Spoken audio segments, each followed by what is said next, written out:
అత్త ఆకు మీద అల్లుడికి మోహం పెరిగింది. అనగనగా ఒక ఊళ్ళో అత్త. ఆ అత్తకి ఒక అల్లుడు.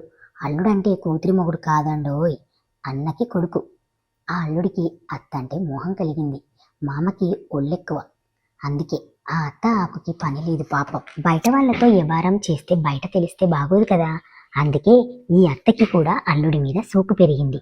ఇంకేముంది, అల్లుడి రొట్టె విరిగి అత్త ఆకులో బాగా ఊరిన తేనెలో పడిపోయింది. ఇంకేముంది, అత్త ఆకుకి పని కలిగింది. అత్త ఆకులో మంచి తాటికల్లు ఊరింది. మామగారికి అల్లుడంటే అనుమానం కలగకుండా ఉండడానికి అత్త అల్లుళ్ళు తెగ ఆరాటపడి మామకి ఇష్టమైనవన్నీ చేస్తున్నారు.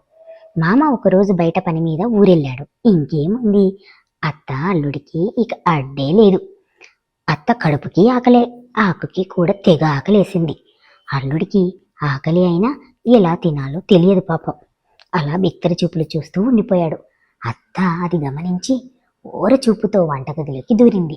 అల్లుడిని వంటగదిలోకి రమ్మన్నట్టు తీట చూపుతో సైగ చేస్తూ, వయ్యారాలు చేస్తూ, కనుసైగతో, చిలిపి నవ్వుతో. ఇంకేముంది, అల్లుడికి ఆకలి ఇక అగ్నిపర్వతంలా బద్దలయ్యి అత్త ఆకు బిత్తరపోయేలా చేశాడు. అత్తని వెనక నుండి వచ్చిన అల్లుడి బాణం అత్త 2 గుట్టల మధ్యలోకి దూసుకుపోయింది. ఇంకేముంది, 2 గుట్టల మధ్య గుల్లోడు కీకేసినట్టుంది.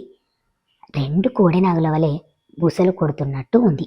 అల్లుడు అత్తని 2 చేతులు అత్త భుజాల పైకి లేపి 2 చేతులు అత్త పాల పొంతల మీద పెట్టేశాడు. అత్త చూపులు అదిరిపడ్డాయి. ఆకులో నుండి కారుతున్న తాటికల్లులాగా జాలువారుతూ ఉంది.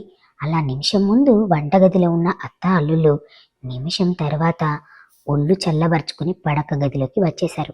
పడక గదిని చూసిన అల్లుడు పండ్లు పూలతో, రూము స్ప్రేతో సుఖాన్ని సృష్టిలోకి మనిద్దరమే తెచ్చాము అన్నట్లు పానుపుని పరుపుని అత్త పరువాన్ని మడతపెట్టి బాలశిక్ష నుండి బారిస్టార్ వరకు భారీ భంగిమలతో అత్త ఆకుని మడత పెట్టేశాడు.